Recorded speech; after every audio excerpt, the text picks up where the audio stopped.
Hello, everybody.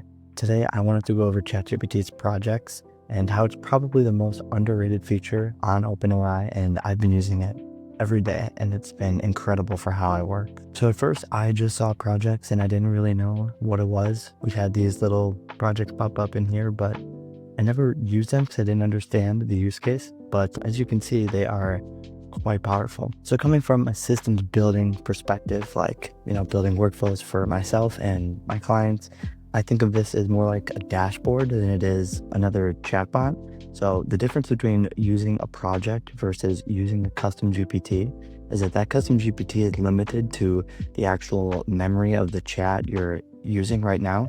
Whereas these, you can have multiple chats open at the same time, work on different projects, and it can reference information from those chats, as well as the project files and the instructions, and giving you an output. And that's been so much more helpful for building and creating pretty much everything throughout my business. So as you can see for this video exactly, I use the project and it has information how to create thumbnails, how to write the description, and also I give it a pretty simple persona LLM prompt, which means I just use this markdown formatting, meaning if you're not familiar with that, what that is, if I go into Notion or any doc that supports markdown formatting, if you do one hashtag, it becomes this big heading, or if you do two, it becomes a smaller heading like this, and that's how the AI will actually understand what it is you're telling it.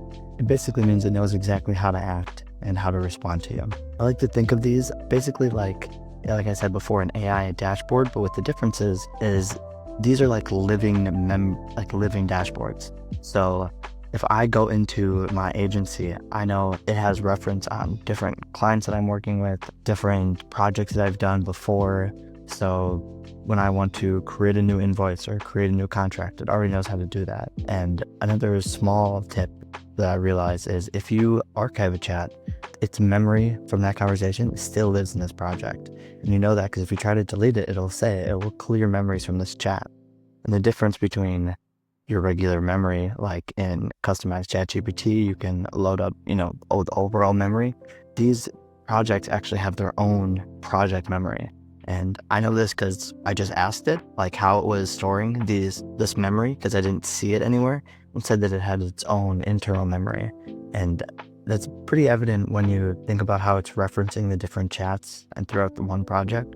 So I got two examples here. If I want to go to my Notion workflow, I've built up my entire workspace that I've redesigned through this project. So now it knows exactly how to build things that I want. So if I were to ask it, like, how is the best workspace set up in terms of my personal building frameworks and principles? I definitely spell that right, but it will know exactly what I would do because it's worked with me on exactly how I set it up.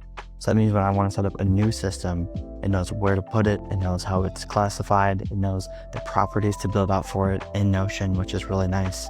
But also it's great for content if I want to extract insight, novel content ideas from any one of the areas that I'm working in. I can easily do that and write about something, which brings us to my next example, content. So trying to get AI to write like you is something that I've been trying to do for quite a long time, but it's not the easiest because it often hallucinates and uses words like I would never use, like embark on this customer journey. Like I would never say that. And I know when I read that it just clearly sounds like AI. But something that's interesting here and compared to, like, everybody knows Claude Sonnet is the better writing tool. I prefer just to have my work in one place, and this has been phenomenal for me. So what I do is I structure it on what it's going to write.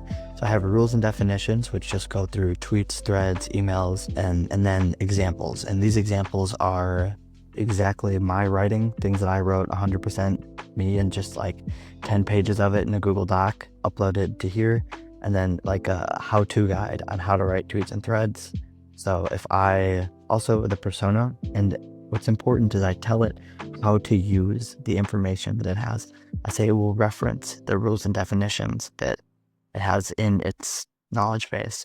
So that's really important when it is going to output something because it will actually, you'll see it reference its memory first. So if I say, write a new email about using ChatGPT's, I guess about just using ChatGPT, which is fine.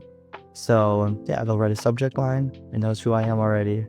And it honestly, I'm impressed by what it outputs. It's not perfect by any means.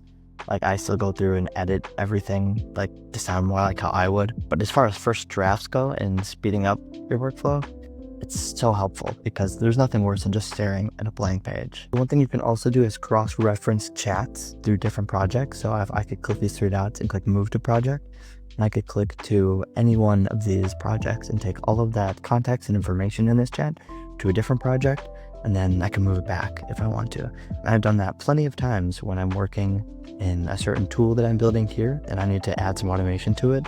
This project isn't set up for building in automation tools like I do in make.com.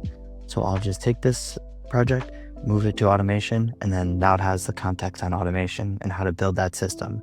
And I don't need to take 20 minutes to write out a big long prompt of how this system is and the context of it, like it already knows. That's been super helpful in terms of creating new systems, speeding up the work I'm already doing. And yeah, overall, it's just been incredibly helpful in speeding up the work that I'm already doing. I was using ChatGPT before for so many different things, but grouping this into more like areas of my life in project form and treating it more like a dashboard has been incredible for the way I work, and it's already been helpful for some of my clients. So I thought I'd make a video on this and share to you. Hopefully you can take some of these tips away and apply them to how you work. It's been incredibly helpful for me. So if you have any questions, or if that's something you're going to go ahead and do, let me know how it works out for you. I'd love to hear about it. So subscribe below, and if you want my how to build your own prompt library to store your different prompts you're going to be using for these projects, click the link in the description. I'll link that video. But for now, subscribe. Please like this video if you found it helpful. I really appreciate it. It helps the algorithm, as we all know. Until next time.